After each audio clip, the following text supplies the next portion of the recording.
effect on you. I mean, if they put the sihr in the grave, that will have an effect of death. You feel yourself as if you're tired, you don't want to do anything, you feel like lying down all the time. Even if you sleep, you get up, you're always tired.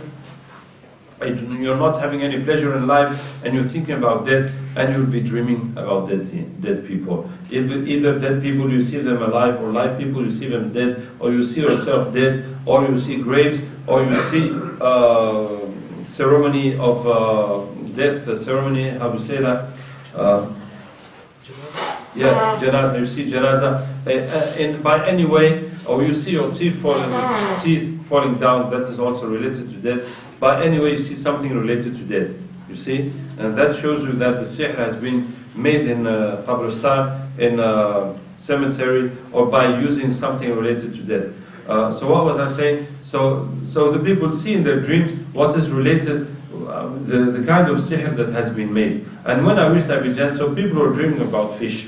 And some people see fresh fish, some people see dead fish, some people see fried fish, some people see dry fish, etc. And we were wondering, what is this fish thing?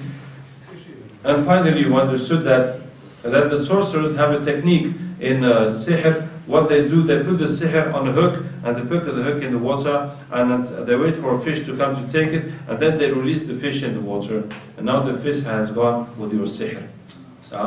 So how do you think you can find it? And according to what your fish has become, you're going to see fresh fish, or dead fish, or fried fish, or dry fish, according to what happened to your fish. When I reached Reunion Island, people were dreaming about sharks. That means your fish has been now eaten by a shark. So you must look for a shark now.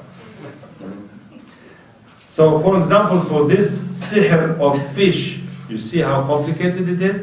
So we take the verse, I mean, if we were using the ancient methods, how can you find that fish? Subhanallah.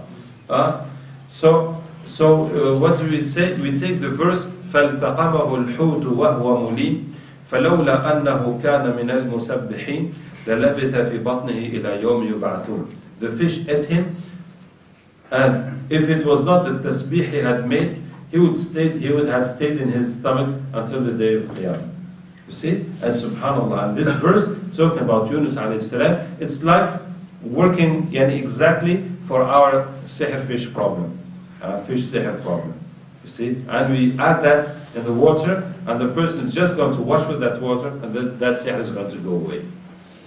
So this is now the method for the symbolic sihr. So we have 45 verses for 45 different kinds of sihr, and the way to recognize it, and the way to diagnostic it, it is here. We're going to distribute, to give you these papers.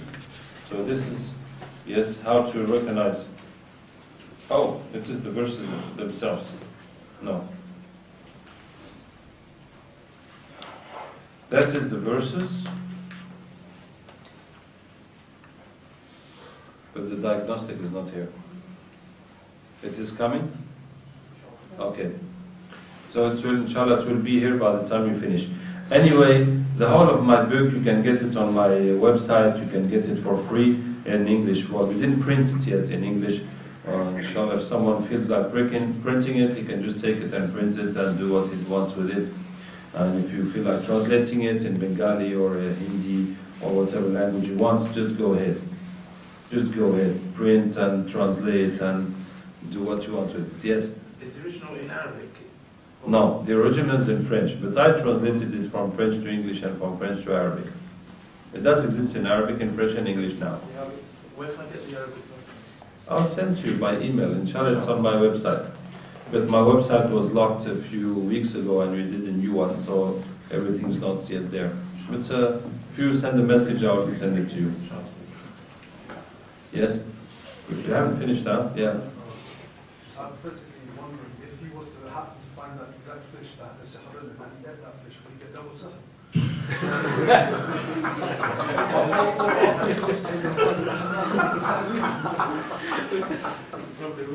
Well, that case never happens. We're going to wait for it to happen. Yes? What? Yeah, we have the list of 45 verses, so you don't need to take note of them, and you can also find them in the book. Okay? What was I saying? Yeah, I forgot. Before that, there's the general way of treating sihr. May Allah Ta'ala forgive me, because that should have been before. There's the 4 ways of making sihr, and before that, so symbolic, we treat it with 45 verses. The general way.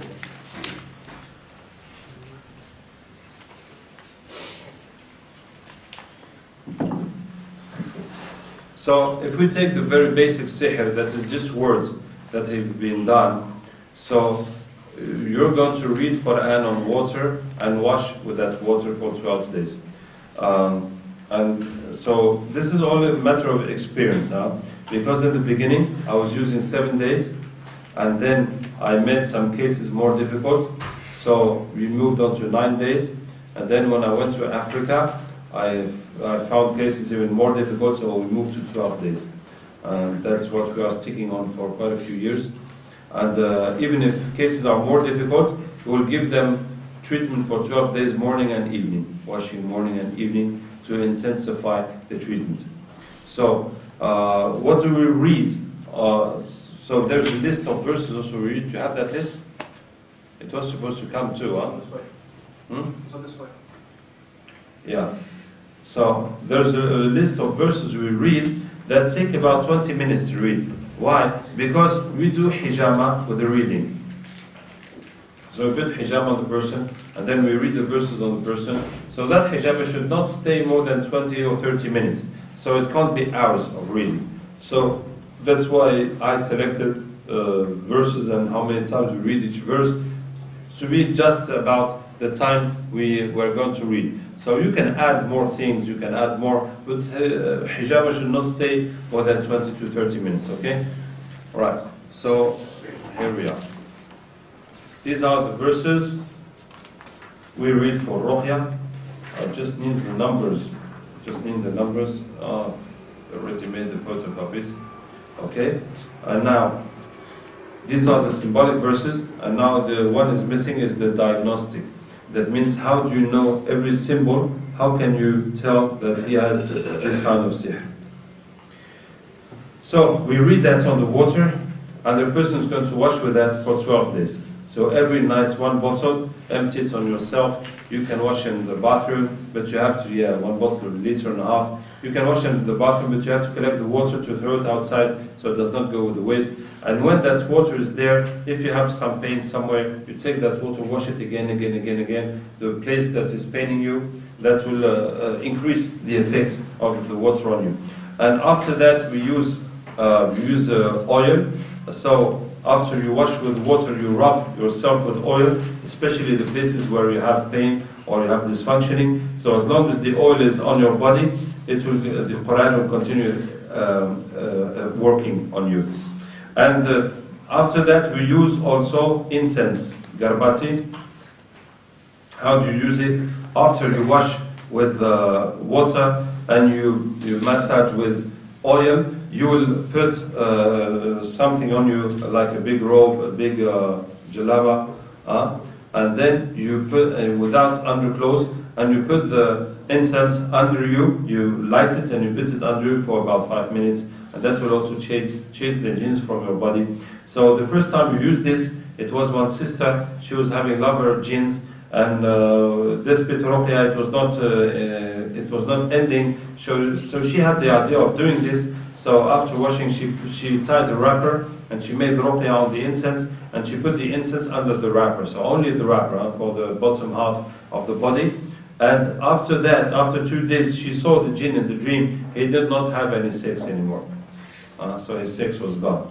So that was one part of the problem that was solved, you see, as he was raping her, making love to her all the time. So since she did that, so we generalized it, especially for sexual jinns, but for any jinns that the person has. So, is it clear for everybody? Is it okay? Alhamdulillah. Yeah? The oil you said is Yeah. any oil. Yeah, so the oil is black seed oil or olive oil or any oil that is useful for that is good for a massage.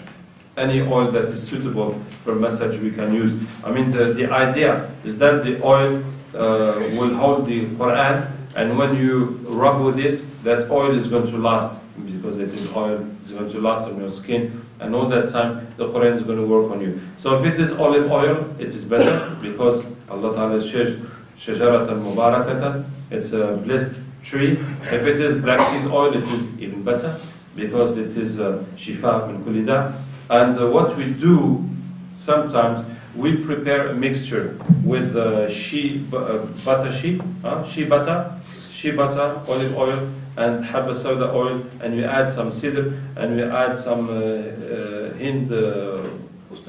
qustul hindi, and we add some other things that jinns don't like, and we make it a cream. So that will be more and more efficient, because it has products that jinns don't like, etc. But if it's just plain any kind of oil, for example, I was in Madagascar, so we took coconut oil or something like that. There's the oil they use there that everybody uses is coconut oil, I think, and so it's fine. I mean, it will hold Quran and it will work. So that is the basic method, and that is really necessary. That washing with the Quranic water is very important to remove sihr and jinns and ayn. That is the basic method. And for these other kinds of sihr, so if it is eaten, we use sana. If it is in the body, we put hijama. And if it is symbolic, we add these verses. So to add these verses, so when we do the diagnostic of a person, we ask him what problem he has. He would say, I can't get a job, I can't get married, I can't this and that. So look at the 4 symptoms. You have, first of all, the blockages in life. Then unusual health problems. Then unusual mental states. Then bad dreams. So the sihr has first effects and secondary effects. Understand? For example, they do sihr to block your life. And they put it in the grave. So your life is blocked, you can't get a job, you can't get married, etc. And because the sihr is in a grave, you are tired, and you're depressed, and you always want to sleep, and you're dreaming about dead people. So you have physical effect, being tired, you have mental effect, being depressed, and you have bad dreams, dreaming dead people. You see? So it is the secondary effects of sihr that will show us how the sihr has been done, and that will give us the clue for the treatment. So the primary effects, it is the blockages in life, because mostly sihr is done to get your life blocked. So that shows us that there is sihr.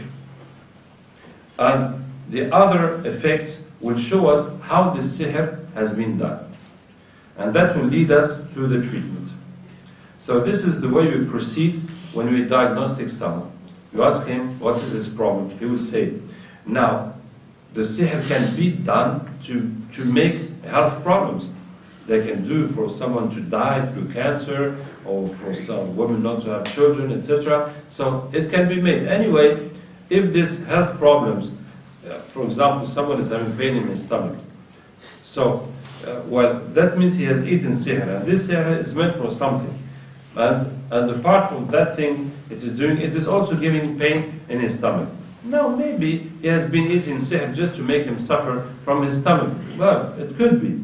And it could be that this sihr has been eaten accidentally. So it's not meant for him, but he has eaten it because he went somewhere and he drank something that was not for him, or ate something that's not. So it's only giving him pain in his stomach, not having any other effect.